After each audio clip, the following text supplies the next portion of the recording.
A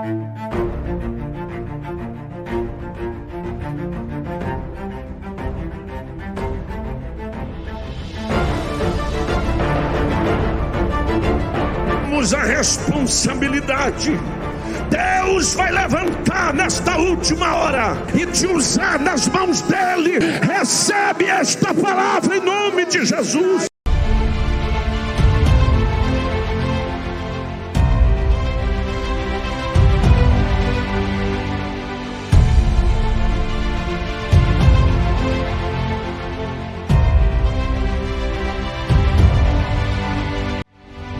Missões é colheita.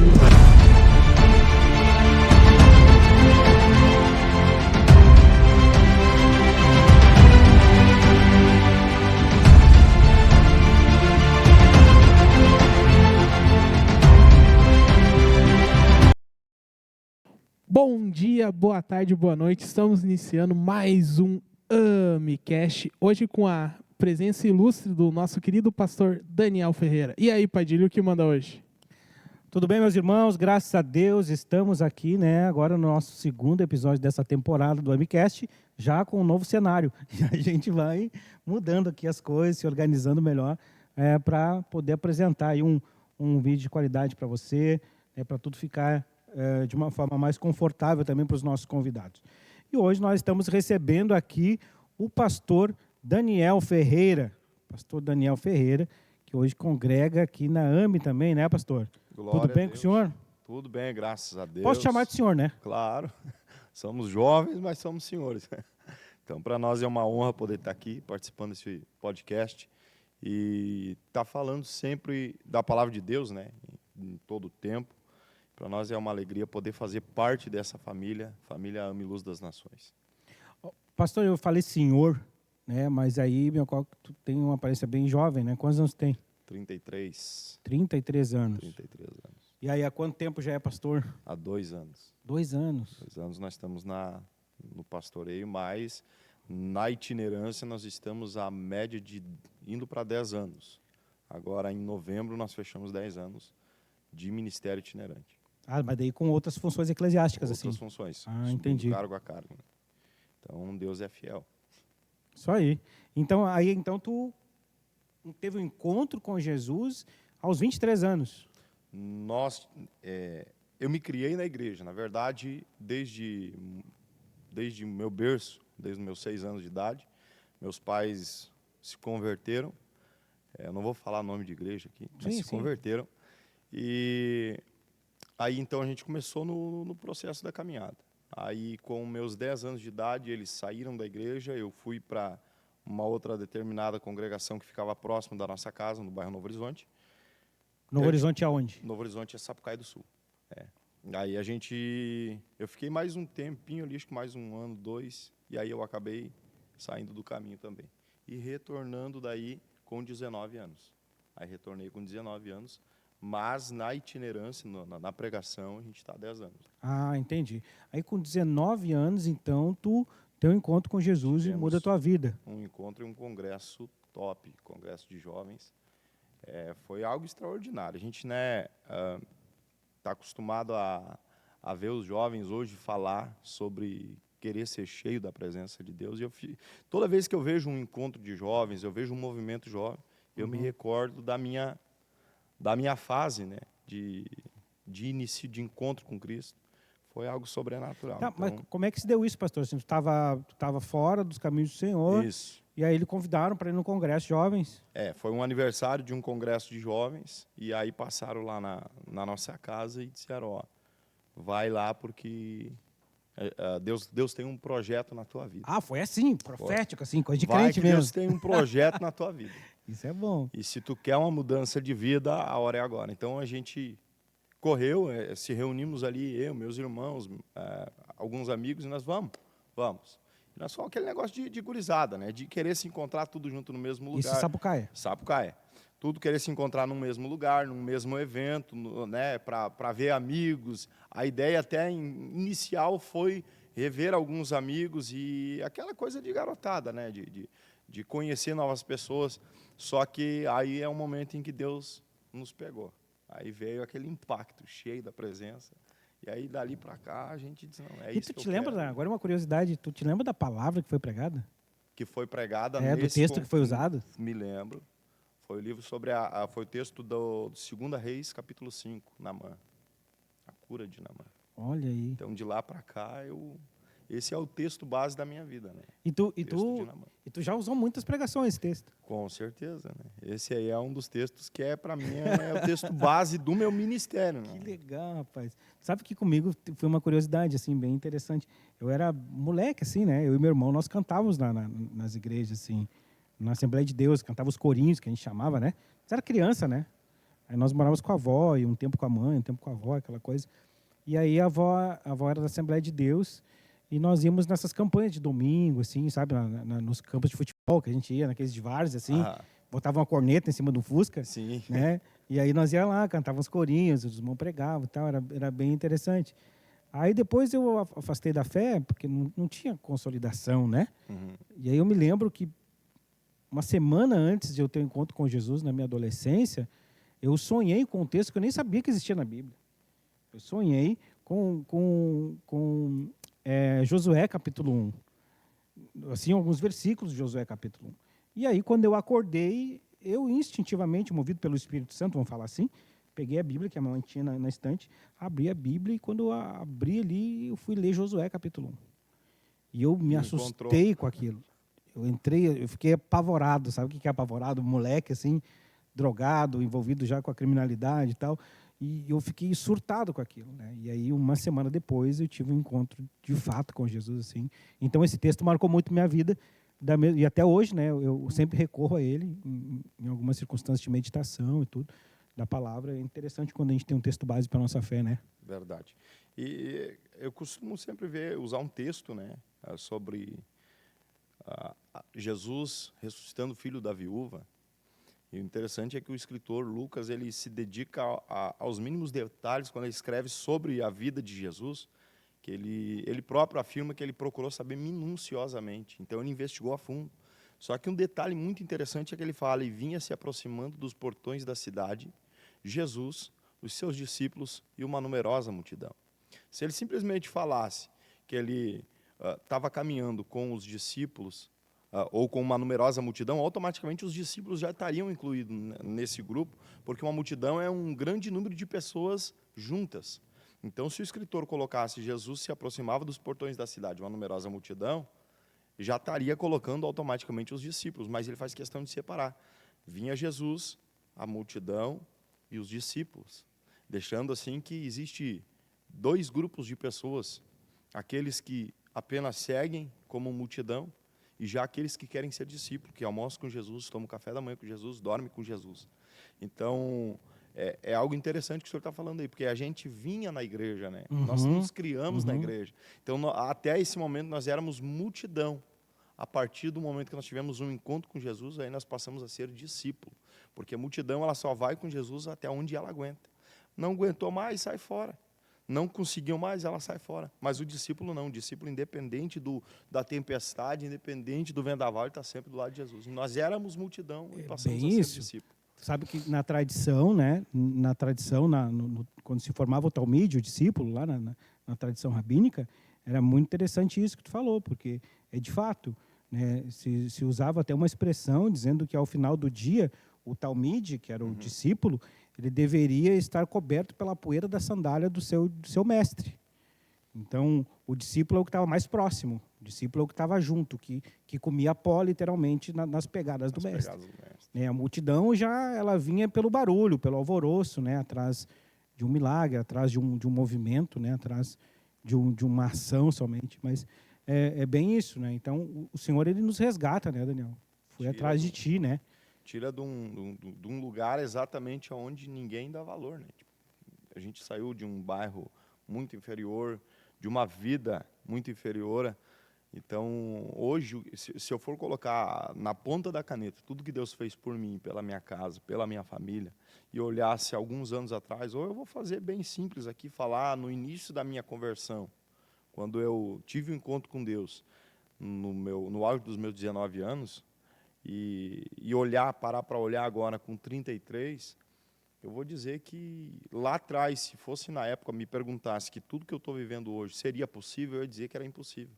Porque a realidade, a gente está acostumado a ver a realidade do momento. A gente não tem como imaginar como vai acontecer amanhã. E a gente até faz algumas perspectivas de vida, mas às vezes a gente se frustra porque quer que seja do nosso jeito. Mas Deus tem sempre algo melhor lá na frente, né? Então hoje a gente hoje a gente vive milagre, a gente colhe milagre, nós pregamos milagre, então automaticamente isso faz parte do cotidiano do crente, né? E aí tu volta para Jesus aos 19 anos, né? Jesus te resgata aos 19 anos, tu vai para uma igreja pentecostal, tradicional, né? E aí assume uma nova vida, um novo compromisso. Foi muito difícil essa transição, assim, Daniel, porque tu vivia uma vida mais comprometida com o mundo, por assim dizer, né? E aí, daqui a pouco, tu tem um encontro com Jesus novamente e a tua vida muda radicalmente. Como é que foi esse processo, assim, de abandonar essa prática da juventude aos 19 anos e se entregar a Jesus, assim? Toda mudança, ela traz consigo alguns medos, né? Toda mudança. Então, o senhor pode tirar por base, por exemplo, tá numa casa, o senhor vai ter que mudar da casa, mudar de bairro, mudar de cidade, mudar de escola, mudar de empresa. Todas essas mudanças, elas trazem um medo, porque a gente está estabilizado ou está acostumado com aquele ritmo, com aquela vida, e automaticamente, quando a gente se muda, a gente fica pensando, como que vai ser na nova casa, como que será que vai ser daqui para frente, como que vai ser na nova empresa, será que eu vou conseguir atingir as minhas metas? Então, isso é tanto para a vida natural quanto para a vida espiritual. E ainda mais sendo jovem, né? Então, hoje a gente prega muito em congresso de jovens, a gente ministra muito para jovens. E toda vez quando a gente vê isso, hoje eu me alegro muito, porque o nível de juventude que está crescendo dentro da igreja está sendo extraordinário. Deus está soprando uma chama missionária no coração da juventude, a chama do avivamento. Então, isso alegra meu coração, porque na época em que a gente retornou para Jesus, era mais difícil de se ver jovens dentro da igreja. Tanto é que o radicalismo tinha dominava, né? Veio para a igreja, não pode jogar bola, não pode usar bermuda, não pode usar regata, não pode... Então, automaticamente, essa mudança, para a gente poder estar debaixo de uma autoridade da terra e debaixo da bênção de Deus, nós tivemos que nos submeter a todos esses... A liderança instituída. Todos esses mandamentos ali que a liderança instituiu, né? Então, foi uma mudança muito radical. Não houve vergonha, assim, da tua parte? De início, sim. De início, com certeza, a gente... seria a hipocrisia falar que não. Não houve vergonha. Mas houve. A gente teve vergonha, só que... É vergonha de mudança de comportamento, né? Comportamento, da mudança do comportamento. Mas a chama que começou a arder, e arder no coração, era maior. E foi, eu acho que exatamente na época em que o pastor Wagner Medina começou fazendo os congressos de jovens, de missões, e eu saí de um congresso de jovens e comecei a frequentar os eventos de missões. Na época era a Bala Sapucaia, que ele fazia o evento. Então a gente começou a ter a chama missionária ardendo no coração, nós começamos a aprender missão com o pastor Wagner, né? E isso tudo foi um incentivo para a gente se tornar pregador da palavra. E aí entra aquele negócio, eu tenho a chama, eu tenho a vontade, mas eu preciso praticar, né? Então a gente começou a fazer estudos bíblicos para aprender da Bíblia. E outras influências ministeriais, assim, para se tornar um pregador? Bem... Qualquer nome? Sim, qualquer nome. Marco Feliciano. Foi uma influência que incentivou meu ministério, né? Porque na época era, suspensório. Todo mundo andava de suspensório. Então a gente olhava o jeito dele pregar, a maneira dele pregar. E assistia tudo por fita, Tudo por VHF, né? Que se fala. Acho que era VHF. Fita. Então foi um grande incentivo assim para nós, tantas palavras reveladas, né, que Deus deu para ele ali, que ajudou a gente a se fortalecer. Que legal. Tá de pé hoje. Tá, e aí tu recebe o chamado ministerial, assim, quando? Quando tu te deu conta, assim, que tu tinha um chamado ministerial para ser pregador do evangelho? Na verdade, pastor, eu nunca quis ser pregador do evangelho. É até interessante isso aqui, porque vai perguntar, quando é que tu quis ser pregador? Na verdade, tudo foi acontecendo com o tempo. A chama missionária acendeu no coração. Eu estava com aquele primeiro amor. Eu quero propagar esse amor, falar de Jesus aonde eu for. E o meu desejo sempre foi ser contrabaixista na igreja. Tanto é que fiz algumas aulas de música e tentei aprender alguma coisa de instrumento musical. E meu sonho, meu desejo era ser contrabaixista da banda da igreja. Só que aconteceu que na época, quando meu pastor ele disse assim, Daniel, tu vai cuidar de um departamento que é vigília. Vai começar aí, a gente vai começar te dando alguns trabalhos. Eu comecei fazendo vigília, cuidando de vigília. E no meio dessa vigília, final do culto, final da vigília, um pastor chegou para o meu pastor e disse assim, eu queria ver se o menino que dirigiu a igreja podia ir pregar no nosso congresso que nós vamos ter do Círculo de Oração. O pastor disse, está liberado. Daí ele veio só me falou, tal dia tu vai pregar em tal lugar. Eu disse, mas como assim, pastor? Ele disse, não, tu vai pregar. Eu disse, mas eu não prego, não. A partir de agora tu vai pregar. E todo mundo que chegar para mim pedir referência, eu vou te mandar para lá. E começou. Só que eu não tinha assim aquela chama de pregar, eu tinha chama eu não tinha o desejo de me tornar um pregador da palavra, de viajar pelos 4 cantos. Eu tinha o desejo de ser um músico da casa de Deus. Servir a igreja local. E servir a igreja local e de fazer cultos na praça, de evangelismo de rua. Esse era, e até hoje ainda é, o desejo do meu coração. Mas automaticamente o ministério da palavra foi surgindo aos poucos e a gente está aí até hoje. Aí quando te flagrou, tu já estava dentro. Já estava dentro. E hoje, em novembro, nós estamos indo para 10 anos de ministério. Olha só. Deus é bom.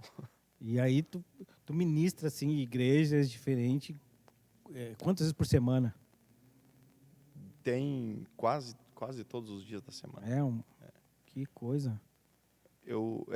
Por exemplo, essa semana só ontem. Só ontem que não. Só ontem que todos não. os dias, quase. Inclusive, hoje vai pregar daqui a pouco. Daqui a pouco eu prego na nossa sede, que para mim é sempre uma alegria, né? Tá na nossa casa. Então, hoje eu prego aqui, amanhã eu prego, amanhã é sexta, sábado, domingo, e a gente para de novo. Daí segunda-feira eu não tenho agenda, mas voltemos de novo na terça. E nesses anos de ministério daí já estabelecidos, né, como pregador itinerante, como ministro do evangelho, assim, uma função eclesiástica, né, mais definida no corpo de Cristo. Qual foi o momento assim mais marcante para ti nessa caminhada de fé? Nessa vida eclesiástica que eu digo, né, nessa vida de pregador, assim, depois da conversão. O momento mais marcante para a minha vida foi quando eu fui pregar num evento em Porto Alegre e preguei lá, ministrei uma palavra de Deus que moveu. Deus tomou aquele lugar lá, a gente pensou que seria o arrebatamento da igreja naquele momento, de tanta unção que desceu. Chegou um senhor e ele chegou, pediu um microfone no meio no meio da glória de Deus descendo na igreja. Ele pediu um microfone e o pastor disse, entrega. Aí eu entreguei o microfone para o senhor.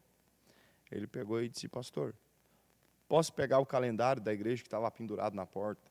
O pastor disse, fica à vontade. Ele foi lá correndo, pegou e começou a ler tudo que estava descrito no calendário. Eu fiquei sem entender, né, no momento, o irmão pediu o microfone, eu achei que ele ia contar um testemunho, saiu correndo na porta, pegou o calendário e começou a ler para toda a igreja, o calendário do ano.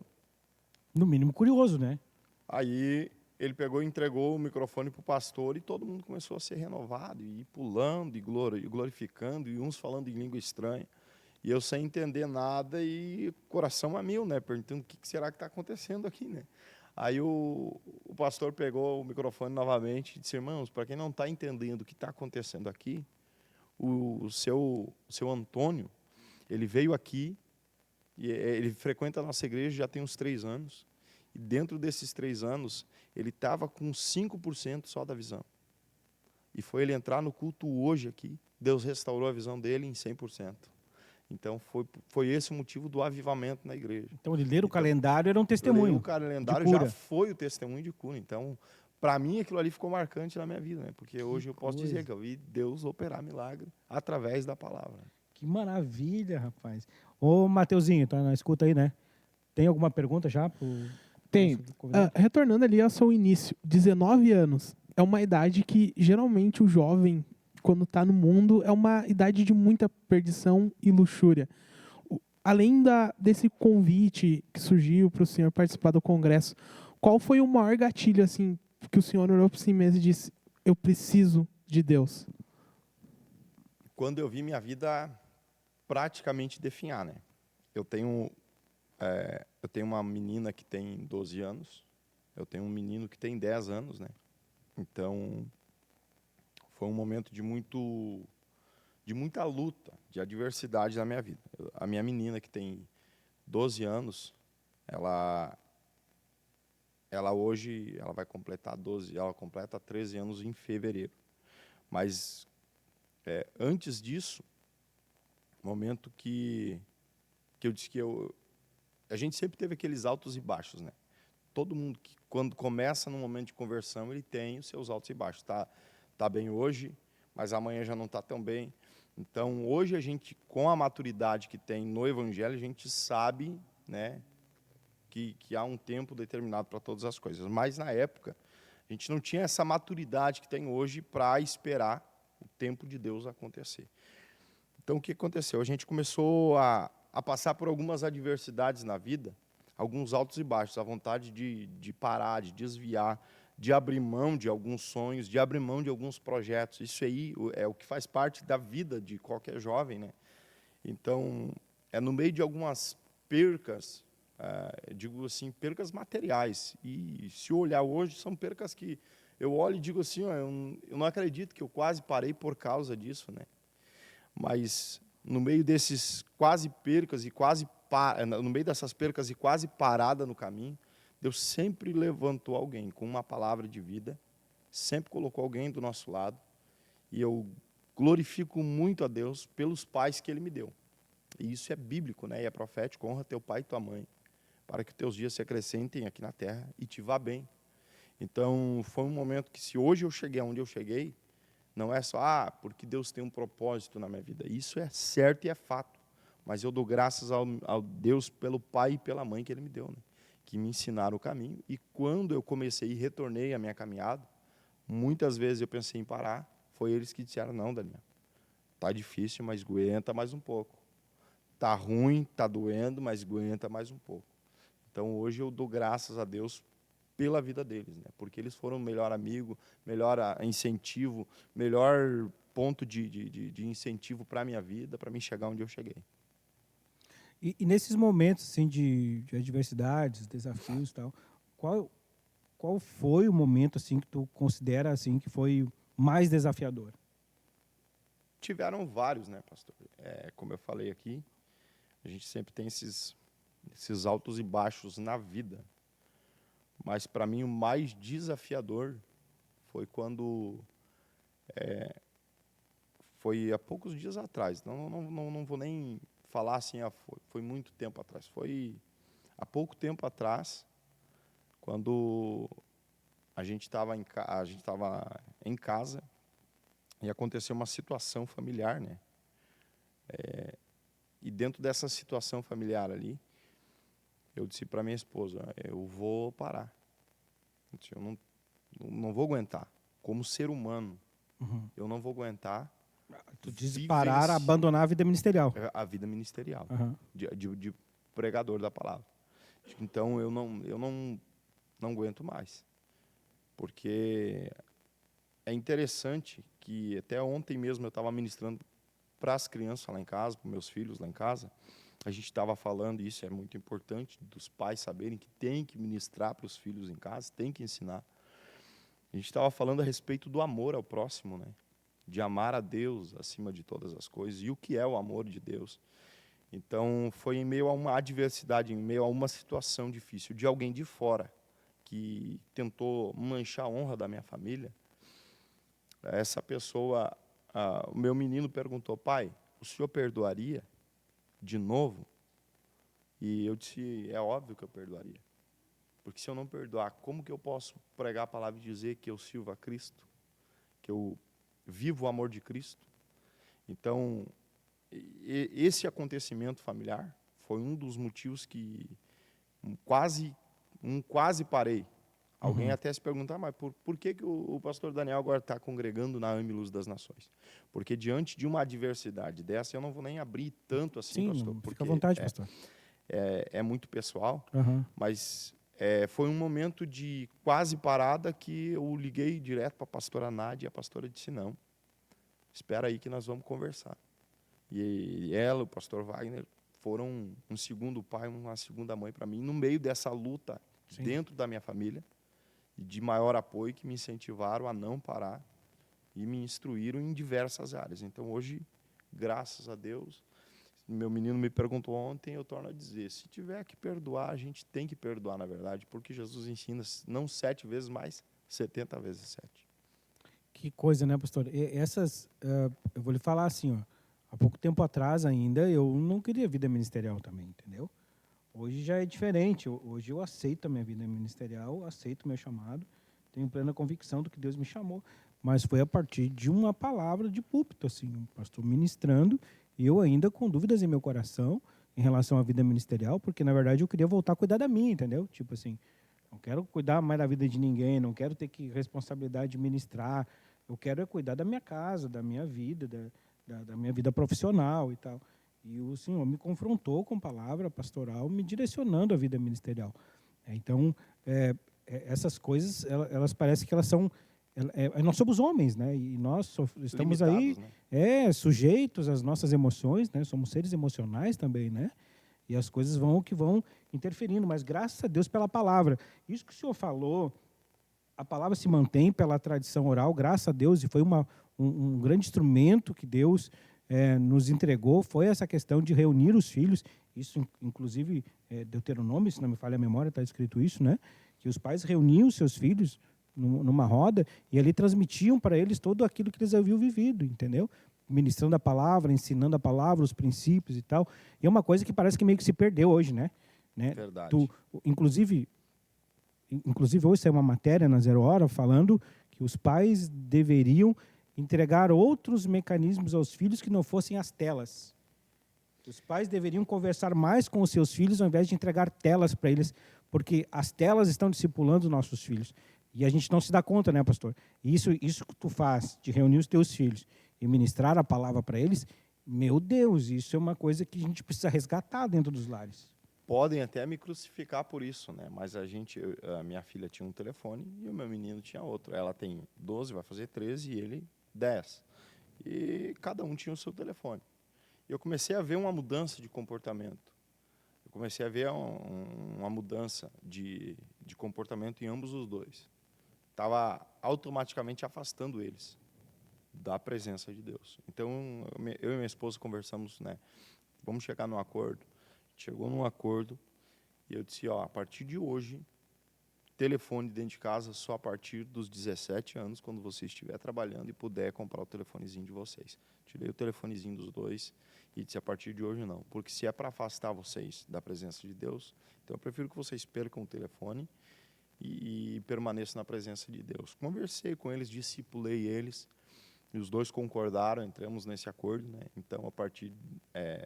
isso já tem uns 2 meses, mais ou menos, que a gente tomou essa decisão.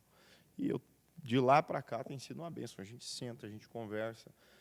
O meu menino, ainda a noite passada, foi dormir com medo que o arrebatamento fosse acontecer. E como era bom quando a gente ia dormir. Quando eu era pequeno e meu pai fazia isso. Era bom, porque a gente orava. E a gente tinha um medo de ficar no arrebatamento. Dormia até com medo, às vezes, né? Dormia com medo. Mas isso foi bom, porque gerou em nós o temor a Deus, né? E hoje a gente tem temor a Deus graças a esse tipo de ensinamento. Tu sabe, eu quero manter esse... Tu me lembrou de uma coisa, desculpa te interromper aí, mas olha só que coisa interessante. Eu me lembrei de uma situação que eu conto para minha filha e para minha esposa até hoje. Como a gente morava no interior, Santo Ângelo, a gente não tinha luz elétrica, então era luz de vela, aquelas coisas todas, né? Casa de chão batido ainda, casa de zinco, né? Então, quando chovia não tinha conversa dentro de casa, né? E aí a minha tia, minha mãe, a avó, tudo, antes nós dormíamos na beira do fogão a lenha, elas ficavam contando as histórias do arrebatamento. e narrando o Apocalipse para a gente, e como é que seria, como é que não seria e tal. A gente ia dormir com... E a mente da criança parece que ela viaja e vai mais além, Vai né? E mais começa além. a imaginar o momento. Isso, rapaz. Eu ficava imaginando avião caindo, rapaz, os pilotos sumiram, e agora como é que vai ser o negócio? Nós tínhamos aqueles discos na época. Era disco, minha mãe botava um disco, eu não me lembro o nome, se ela tivesse. Disco de vinil ainda, Isso. né? Ela vai lembrar o nome do disco que falava do arrebatamento. E o homem ia contando toda a história. E ficava tudo na volta. Daí, rapaz, Tudo na volta ali daquele toca-disco lá, imaginando como que seria a volta de Jesus. Nós ficávamos atemorizados, né? Disse, não, então eu quero retomar, porque a tela do telefone, ela abre espaço para o mundo, né? Então as nossas crianças, elas estão vulneráveis a isso. Pois é, aí é interessante, tu vê que até hoje a nossa sociedade, que é extremamente tecnológica, não tem como a gente fugir disso, assim, né? Porque hoje, inclusive, as escolas estão se tornando muito tecnológicas nesse sentido, mas tudo tem que ter um limite, né? Porque a própria sociedade já se flagrou disso. Psicólogos, pedagogos, terapeutas já se deram conta que os pais devem afastar seus filhos das telas por questão de saúde mental, por questão de desenvolvimento humano, né, para que a sociedade se torne mais equilibrada.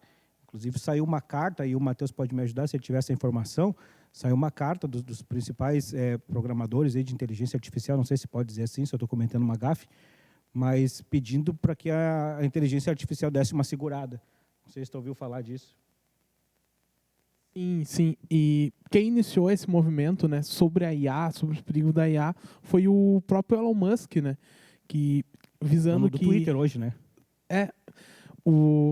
que, querendo ou não, cada vez mais a gente está ficando dependente da tecnologia. E esse fator pode futuramente, e como já atualmente faz, é acabar tirando muito o lado humano. Então, como essa extensão que hoje a gente não tira da mão, que é o celular, no futuro pode ser bem pior. Bem pior, exatamente. A gente a tecnologia está nos desumanizando, por assim dizer. Que coisa impressionante. Mas o senhor não é contra tecnologia? Não. Tanto a gente depende da tecnologia. Hoje, se tem alguém assistindo, né, graças à tecnologia. Então, a tecnologia ela é boa porque ela leva o evangelho a lugares mais longe, alcança mais vidas. Eu mesmo, várias vezes, me fui pego dentro de casa, chorando por causa da tecnologia, de ouvir, que nem a gente falou atrás ali, né? O pastor Marco Feliciano pregando. Então, que já era uma tecnologia, que na época né? era uma tecnologia. O disco de vinil já era uma tecnologia. A única diferença é que ela só vai sofrendo uma mutação, ela vai avançando, né? Então, mas tecnologia a gente depende dela tanto para o bem, e o diabo se aproveita disso. Claro, a pastora Nádia mandou um vídeo hoje no grupo dos jovens lá, né, falando que a tecnologia que ela tinha quando ela era moça, quando ela era jovem ainda, era um lápis com a tabuada. Era a única tecnologia que ela tinha na época. Curioso, né? Usou, Isso, né? Isso me trouxe um resgate também nisso, porque a gente está discutindo bastante sobre essas questões, né? O que tem nos influenciado, né, Daniel? De que forma que as coisas têm nos influenciado. Tu teve uma influência a partir da tua conversão por vários pregadores, inclusive o pastor Wagner, mas também um cara que te discipulou no Ministério da Pregação da Palavra, Marcos Feliciano, entre tantos outros. Né? Mas e hoje, quais são as influências dos nossos filhos, né? Tua filha, Isso. Ana eu e minha esposa, minha filha, fomos levar ela em casa no sábado, né? E ela falando que ela gosta muito de ouvir uma determinada cantora gospel, que eu não vou me lembrar o nome agora, Valesca, não sei o que, Valesca. Ela diz que gosta muito, então tu vê que ela tem uma influência já na formação da musical dela, na formação de discipulado da vida dela. Mas muito interessante nós pautar isso, viu? Sobre a questão do discipulado dos filhos. E dentro dessa pauta de tecnologia, eu sempre explico para os meus filhos, né? Até diante de alguns problemas que eu estava vendo, que estava afastando eles da presença de Deus. Eu disse, vocês estão querendo copiar o mundo? Aí o que Jesus diz? Não ameis o mundo, nem as coisas que no mundo há. Se alguém amar o mundo, o amor do Pai não está nele. Então a gente precisa olhar e entender que o amor de Deus, ele é tão grande que tem um cuidado sobre nós. Ele nos deixa essa escolha de querer ser influenciado ou de querer influenciar. Então a gente tem uma tecnologia na mão que a gente tem essa escolha. Ou eu influencio, ou eu sou influenciado. E qual dos dois eu quero ser? Isso eu sempre explico para os meus filhos, né? O que vocês querem ser? Influenciadores ou querem ser influenciados? E nós fomos chamados para ser influenciadores da palavra de Deus, né? E nós podemos usar a tecnologia para isso. É bem legal. Eu gosto muito da cultura pop, sabe? Eu leio muito assim sobre o que está acontecendo, sobre influenciadores e para ver como é que é o comportamento das coisas. Minha formação é sociologia, né? Então, eu acho que faz um pouco parte, né? Estudar a sociedade, ver os movimentos, ver como é que as coisas funcionam e tal. Muito curioso nesse sentido, né? E a gente está escrevendo uma pauta, eu e a pastora Nádia, sobre os influencers, né? Sobre o impacto da influência, de todas as influências, né? Da questão familiar, da questão igreja, da sociedade, da escola, dos influências digitais, de todos eles, como isso impacta na nossa vida diretamente. Eu estava acompanhando uma menina que eu nem sabia que existia, assim, né? Uma influência digital, tem muito doido por aí, né? Tem. Muito doido. Ela foi seminua no shopping, fazer uns vídeos dentro do shopping, ela foi expulsa de dentro do shopping porque as vestimentas dela estavam fora da casinha, assim. Absurda, assim. E aí tu vê uma outra influencer mais madura, também hoje dizendo que o filho produz seus filmes eróticos, o próprio filho dela produz seus filmes eróticos. O menino deu uma entrevista também falando que era a realização de um sonho dele produzir os vídeos eróticos da própria mãe. Então, tu vê a que ponto, né, nós estamos chegando por meio perda do pudor, né? dessas influências externas. Isso, querendo ou não, isso chega na igreja. Isso chega, né, no meio da instituição igreja, porque nossos filhos eles vivem dentro de escolas, dentro do transporte coletivo, conversam com os vizinhos, querendo ou não, ouvem música indiretamente, né, porque os vizinhos ouvem música no talo, né? Isso tudo nos influencia diretamente. E eu reforço isso que tu falou, pastor Daniel. Se nós não resgatarmos isso, de colocarmos nossos filhos sentados e não ministrarmos eles a palavra, daqui a pouco nós não teremos mais essa oportunidade. E algo interessante também, né? Só lhe reforçando aqui, o que o pastor Josequiel ministrou, se não me engano foi na IBO. Na IBO? Sobre a mesa, a importância da mesa. Uhum.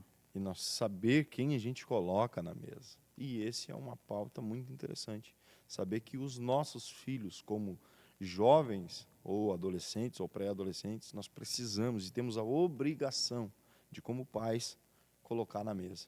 Aproveitar a deixa, né, agora no próximo dia 2 de setembro, nós vamos estar enviando uma missionária, uma jovem missionária, para o campo, né, para um país fechado, né, ela está indo para a Ásia, né, pregar a palavra do Senhor, né, ter suas experiências de fé. Uma menina que agora há pouco fez 18 anos. Essa missionária aqui da AME, Luz das Nações, anos, né, a Amanda, está sendo enviada para lá, né? Tu vê como tem a ver com a criação, tem a ver com o chamado, tem a ver com aquilo que nos ajuda a definir os nossos posicionamentos, né, pastor? Isso é muito legal. Da mesma forma, a AME, Luz das Nações, vem trabalhando já há muito tempo, né? Há muito tempo na manutenção de missionários no campo. Essas bandeiras estão aqui, não é por acaso, né? Sim. Não é por acaso, né?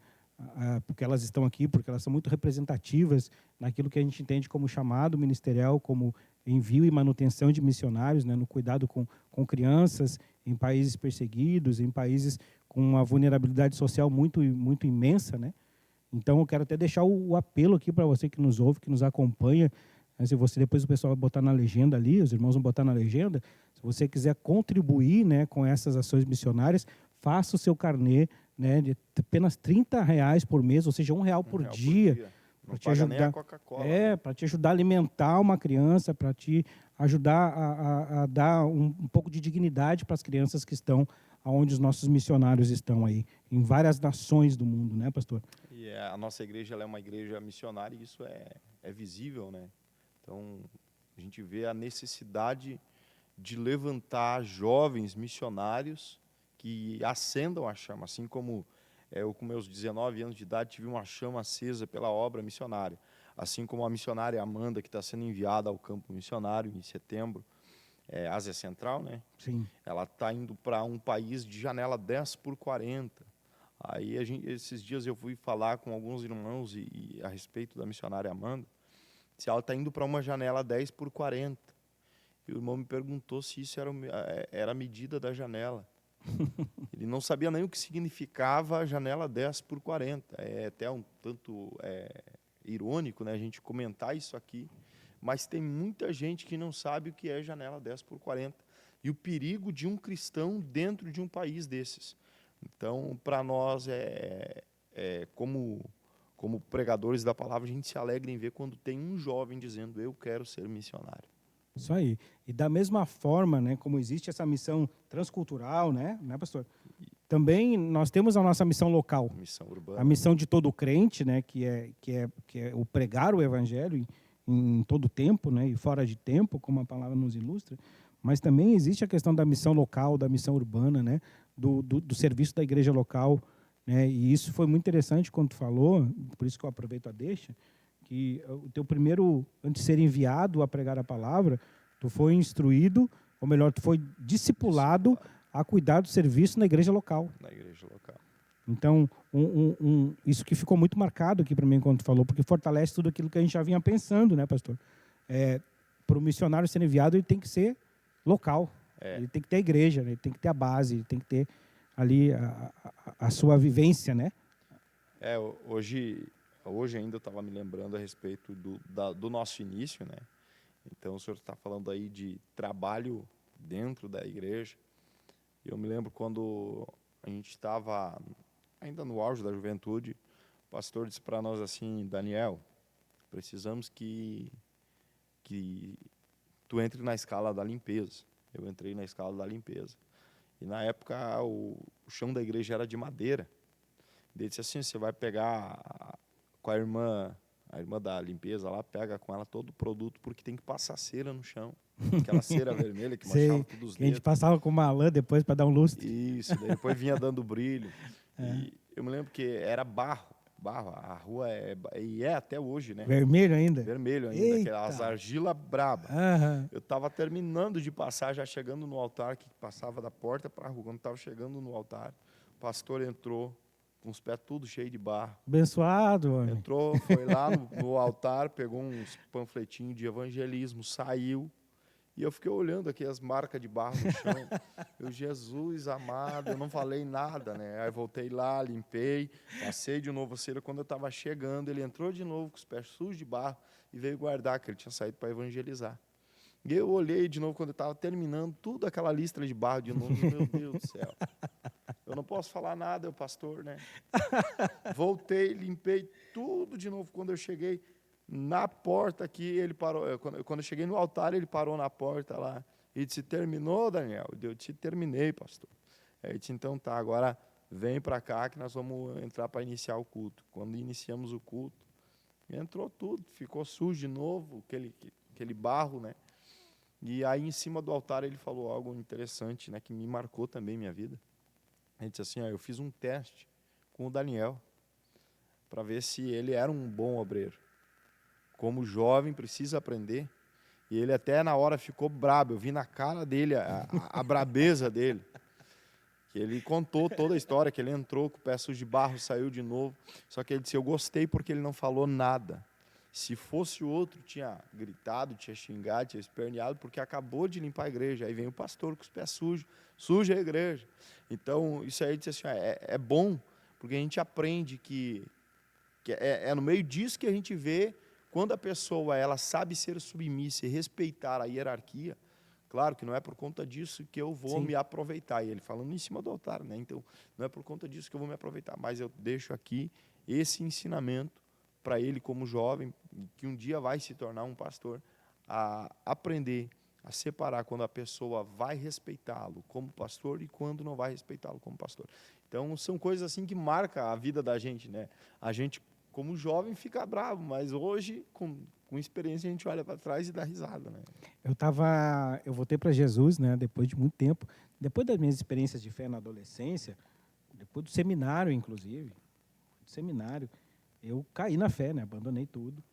E Jesus me resgatou já quando eu já estava ali com uns 12 anos atrás, mais ou menos, 11 anos atrás, 12 anos atrás, quando Jesus me resgata de novo da minha podridão. E eu me lembro que uma das primeiras ações depois que eu voltei para Jesus foi limpar a igreja. No mutirão, Que missão. o pastor me chamou, eu estava em recuperação da dependência química, né? E eu tinha que ter muita disciplina na minha vida, assim, né? Então fui trabalhar numa empresa que tinha muita disciplina, assim, tinha horário e regra para tudo, sabe? Numa indústria, assim. E aí o pastor me pegava, ele estava reformando a igreja, estava construindo um novo espaço na igreja, e ele me pegava onde eu descia do transporte coletivo, ele me pegava na parada para mim ir para a igreja ajudar ele a fazer a construção. Então era para me matar de cansaço assim mesmo. E aí nós terminamos a obra e aí tinha que limpar a igreja no final de semana. E eu me lembro cansado, rapaz, cansado, assim, sabe? Semana pesada de trabalho e tal. E aí chego na igreja, mangueira. E ele era muito louco, assim. Ele é, né? Muito loucão, assim. Então, mangueira, vassoura, rodo, sabão em pau no chão, um esfrega, outro vai. E aquela gritaria, ele gritando, vamos lá, seus crentes, gritando dentro da igreja. E eu enfurecido com aquilo, né, cara? Já, assim, pá, louco para dormir, cara. O pastor gritando nas minhas orelhas aqui, né? Tá louco, sou homem velho, pai de família já, que isso, né? Ele gritando, e eu incomodado, sabe, com aquilo. Aí eu fechei meus olhos, ele botou uma música estourando lá no rádio lá. Uma música do Thales, me lembro, do Thales Roberto. E aí eu ouvi aquela música, me deu saudade. Sabe, daquele tempo de menino em que eu limpava a igreja. Por isso que eu, quando falo, me emocionei. Porque esse cuidado do zelo pela estrutura também é fazer a obra, né? Do zelo pelo cuidado para receber os irmãos. Então foi muito tocante para mim voltar para a igreja sujo depois de anos e estar ali de novo naquela missão de jovem, cuidando da estrutura da igreja para que a gente recebesse os irmãos da melhor forma. Isso falta para nós hoje, né, Daniel? Falta. Um empenho, né? E eu digo assim que é bom a gente sempre poder conversar assuntos assim e retornar lá atrás, né? E voltar lá no nosso tempo de infância. Eu digo em todos os âmbitos, né? Esse é um deles, a questão da limpeza da igreja, do cuidado da igreja, com o cuidado da pessoa com a obra de Deus, né? Isso tudo fez parte da minha vida, como aquele primeiro amor, né? Eu quero fazer mais para Jesus, eu estou fazendo pouco. Então hoje eu sei que a gente ainda tem muito para viver, muito para aprender até o arrebatamento, né? Se Jesus não voltar, a gente tem muita coisa para aprender. Mas são lembranças que ficam marcadas na vida da gente, que a gente para e olha para trás e vê que como era bom aquele tempo, né? E Deus, ele é tão bom, né? Porque faz uma mudança de vida, assim, faz verdade. E daqui a um tempo a gente vai estar contando dessas experiências de agora, né? E vai ser assim. E tu vai ter muita história para contar. Tu tem que ter pai agora de novo, né? De novo. Quantos dias está o bebê? Está com 10 hoje. 10 dias. 10 dias. Qual é o nome? Ana Rosa. Ana, mais uma Ana. Mais uma Ana. Uma é Ana Caroline e a outra é Ana Rosa. E a mãe, como é que tá com esse bem, presente de Deus? Foi cesárea, mas está em casa. Está bem, graças a Deus. Então tu vê que tu vai ter muita mesa ainda. Muita mesa. Mesmo quando os maiores, agora que tem 12, 10, né? Já estiverem já tocando suas vidas, ainda tu vai ter uma pequenininha para botar na mesa. E Deus é fiel, né? Porque a Ana a gente, inspirado na Amanda, a gente conversou lá em casa, nós oramos pela Ana, a gente ainda vai fazer a cerimônia de apresentação inspirado dela. na Amanda, nossa missionária. Amanda, nossa missionária. A gente ainda vai fazer a apresentação dela, mas em casa nós já oramos e nós dissemos para Deus, nós queremos que ela seja uma missionária como a Amanda. Olha aí. Que vá. E a Amanda está aqui nos bastidores. Ela está nos bastidores ali olhando, né? Então, já está servindo de inspiração. Já é uma influência, né? Já é uma influência para outra geração. Então, isso é muito gratificante, né? E eu creio que Deus está acendendo, através da Amanda, Deus está acendendo essa nova geração. É isso aí, irmão. Eu creio nisso. Porque isso dá uma oxigenada na igreja, né? Desperta aquele que está meio ali, né? Trabalhando, meio dormindo, né? Desperta para vamos lá. A gente vê que a gente não está fazendo quase nada, né? E o que a gente faz ainda é pouco para Deus. É verdade. Traz um despertamento até para nós. Pastor, todos nós, até mesmo aqueles que não têm uma função eclesiástica assim definida, sempre tem uma palavra, né? Tipo assim, uma mensagem da sua vida. Cada um de nós que somos cristãos, que temos um encontro com Jesus, nós temos um foco na nossa ministração, além da pregação do Evangelho. Qual é a mensagem da sua vida para a igreja? Quando o senhor fala em foco de pregação, o senhor diz quando eu temática, monto assim. a pregação, Aham. e qual o sentido, qual a finalidade? Isso. Qual é a mensagem da sua vida? A pregação que eu prego, mensagem da minha vida, inclusive, é uma que Deus tem assentado ao meu coração para a gente ministrar durante essa semana. Ela é o texto que está em Lucas, que fala sobre o filho pródigo, né? E ali a gente tem muitas lições a aprender. E essa é uma mensagem assim que Deus marcou o meu ministério através dela. Foi uma mensagem que Deus, através dessa pregação, em todo culto que eu vou, a gente sempre tem o objetivo concluído, que é ganhar almas, né? Uhum. Então, nosso foco, através dessa pregação, que ela é o sentido de eu ser pregador hoje, essa mensagem, toda vez que a gente ministra ela, sempre tem alguém que volta para Jesus. Então, hoje, a gente pode dizer com convicção que não é dinheiro, não tem ouro, não tem prata no mundo que pague o valor dessa pregação, que é a história do bom samaritano, né? Então, essa é o sentido da minha vida. Eu me vejo dentro dessa história. E detalhe, eu não me vejo como o bom samaritano, eu me vejo como certo homem. Certo homem, saindo de Jerusalém, foi para Jericó. E o texto diz que ele saiu de Jerusalém e desceu para Jericó. Eu não sei se o senhor conhece a geografia da época, mas Jerusalém era nas regiões montanhosas, contrapartida Jericó era a região baixa. E Jesus está contando a história que o homem está saindo de Jerusalém e descendo para Jericó. Jerusalém era o centro da adoração, o centro da vontade de Deus. Jericó era a região de descanso. Todo mundo que vinha para Jerusalém para ofertar, descia para Jericó para descansar. Então o texto está dizendo que o homem estava em Jerusalém, centro da adoração, centro da vontade de Deus. E desceu para Jericó, resolveu parar no caminho. Quando no meio do caminho ele foi assaltado. Foi uma decisão errada, uma decisão equivocada, que ele saiu do centro da vontade de Deus e no meio do caminho ele perdeu valores, perdeu os bens e ficou caído no caminho quase morto. Então essa é a história, eu digo que essa é a base da minha vida. Aconteceu comigo e eu tenho certeza que aconteceu com o senhor, que nem o senhor falou aqui agora, né?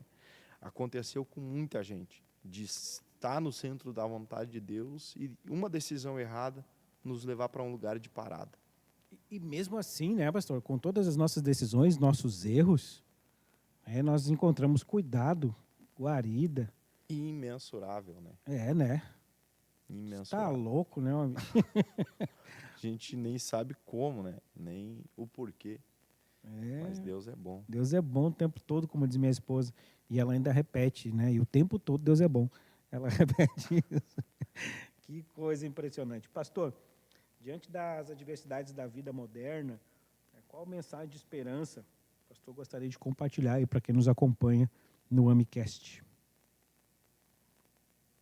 Uma mensagem de conforto. Salmos fala muito sobre isso, né? Sobre a organização do mundo espiritual.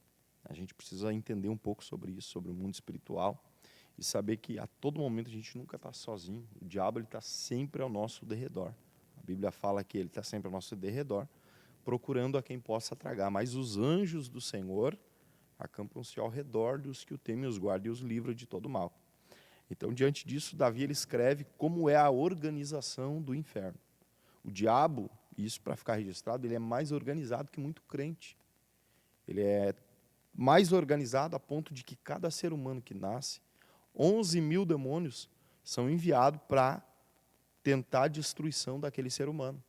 Porque quando nasce o Daniel, quando nasce o Paulo, o Pedro, o Tiago, o João, ele não vê o ser humano em pessoa, mas ele vê a imagem e semelhança de Deus. Então, 11 mil demônios são enviados para destruir aquela pessoa. O que acontece? Tem base bíblica? Tem.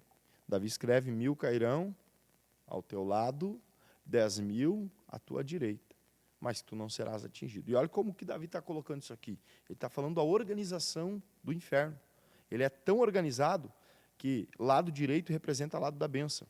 Lado da bênção. Jesus diz para Pedro, lança a rede para o lado direito do barco. A Bíblia diz que Deus está com a sua destra, a mão direita estendida sobre nós. Jesus foi para o lado direito do Pai, para a destra do Pai. Então, lado direito é lado da bênção. E o que Davi está dizendo? 1.000 cairão ao teu lado, 10.000 à tua direita, mas tu não serás atingido. Então, se 1.000 caiu do lado, que lado é esse? O lado esquerdo, né? Ou seja, o lado que menos é abençoado. 11.000 demônios, a cada ser humano que nasce, 11.000 demônios são designados. 10.000 para tentar a total destruição no lado que ele mais vai ser abençoado. E 1.000 no lado em que ele menos vai ser abençoado. Mas o salmista conclui dizendo que aquele que habita no esconderijo do Altíssimo descansa à sombra do Onipotente. Então, mensagem que eu deixo é, independente da organização do inferno, Deus está organizando uma comitiva de anjos para guardar, para cuidar e permanecer você guardado no esconderijo do Altíssimo. Nós vamos ali recorrer aos universitários ali, Mateuzinho. Vamos, e hoje nós temos perguntas também. A primeira delas é, além da pregação, o senhor tem algum projeto no futuro, ou já tem algum projeto focado para a juventude? Projetos eu tenho, focado para a juventude. Inclusive, eu quero ver se a gente consegue concluir até setembro. Estou escrevendo um livro, Sermões para uma Geração Avivada. Hoje em dia a gente está vendo muitas pregações que são chamadas de... não chegam a ser mensagens, sermões, mas são chamadas de mensagens de autoajuda. Isso, me ajuda aí, pastor. Autoajuda. Isso. Então, hoje Deus tem me dado mensagens ao longo desses 10 anos e eu estou reunindo todos eles num livro. Eu quero ver se a gente consegue concluir ele, dividir ele em 2 etapas e até setembro ter o primeiro lançamento. Sermões para uma Geração Avivada. Que legal. Muito bom. Curioso já para ler. E a segunda dos universitários é, o que você diria para alguém que futuramente pretende virar pregador? Que recebeu esse chamado? Cuidado com as amizades, porque, como a gente falou sobre as influências, né? Tem muita gente que se aproxima com segundas intenções, querendo denegrir a imagem, querendo destruir com a honra, e cuidar para que todas as adversidades da vida não paralise o projeto que Deus colocou, porque Deus precisa de pregadores, né, para incendiar uma geração avivada. Então, tomar cuidado com, como a Bíblia fala, nossa luta não é contra a carne nem contra o sangue, mas contra principados. Então, pedir a Deus discernimento de espíritos para entender quando alguém usado pelo diabo vem para querer paralisar esse projeto de se tornar um pregador. Amém. E agora a nossa terceira e última é uma pergunta que a gente sempre faz para o convidado ao final do podcast o que você diria agora para alguém que está desesperançoso com a vida, que não aceitou Jesus e que está buscando alguma esperança, alguma mensagem de apoio, o que você diria para essa pessoa? Jesus, ele diz, eu sou o caminho, a verdade e a vida. E como eu recitei aqui antes o bom samaritano, ele saiu de Jerusalém, desceu para Jericó, e ele caiu no meio do caminho, salteadores se aproximaram para roubar, para deixar ele ferido e quase morto. Olha, 3 pontos que os inimigos fizeram, se aproximaram, roubaram, feriram e deixaram quase morto. Então, são pontos que, agora o homem, o texto diz, e ele está caído no caminho, quase morto. Só que detalhe interessante é que ele está no caminho. Ele está caído, está ferido, está sem valores, mas está no caminho. E Jesus, ele vem dizer, eu sou o caminho, a verdade e a vida. Ninguém vem ao Pai a não ser por mim. Então, independente das percas, das decepções, das frustrações, se está procurando uma palavra de incentivo em uma igreja ou com alguém que conhece a palavra, se a pessoa está em busca disso, é porque ela ainda está no caminho e ainda tem esperança, enquanto a vida é a esperança. Então, Deus tem projeto ainda de pé. Aleluia. Glória a Deus, pastor. Pastor, se alguém quiser, alguém que está nos ouvindo, quiser levar lá na sua congregação, para levar uma palavra de esperança, uma ministração para a sua igreja, como é que essa pessoa lhe encontra? Como é que esse pastor lhe encontra? O senhor deixa seu contato. Tem o WhatsApp, né? O WhatsApp da minha esposa ali, ela que organiza essa questão. Agora tá ficando mais para mim mesmo, porque ela ganhou neném, né? Então ficou mais para mim essa questão. Eu até acabei me atrapalhando agora um pouco mais. É através do WhatsApp 48 991 69 2385. Aí fala com a gente ali, a gente vai lá. Nas redes sociais também ele encontra? Nas redes sociais também, Daniel Ferreira, Instagram Daniel Ferreira Oficial, nós temos ali, e sempre tem uma palavra de vida ali. Se mandar também o direct lá no Instagram também o senhor já envia lá, né? Já responde na hora. Tá bom. Pastor Daniel, foi um grande prazer, verdade, não é papo furado isso, não é clichê. É muito legal receber o senhor aqui, a gente poder conversar sobre desenvolvimento da nossa fé, né, sobre uma honra para nós. Parte da sua história. Isso foi muito bom. Eu queria que o senhor deixasse o seu abraço então para os ouvintes, né, e desejar aí a paz de Jesus para todos.